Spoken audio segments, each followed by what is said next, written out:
నర్సంపేట శాసనసభ్యులు దొంతి మాధవరెడ్డి క్యాంపు కార్యాలయంలో సోమవారం ఏర్పాటు చేసిన మొక్కజొన్న నిల్వల పరిస్థితిపై సమీక్ష సమావేశంలో జిల్లా కలెక్టర్ డాక్టర్ సత్య సారథతో పాటు సంబంధిత శాఖల అధికారులు పాల్గొన్నారు.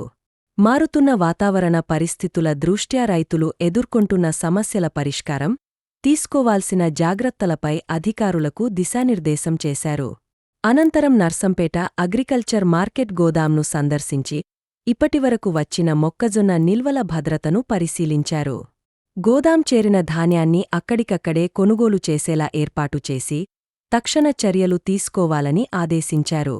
ఏ ఒక్క రైతు నష్టపోకూడదని, రైతుకు న్యాయం జరిగే విధంగా అధికార యంత్రాంగం కృషి చేయాలని ఎమ్మెల్యే స్పష్టం చేశారు.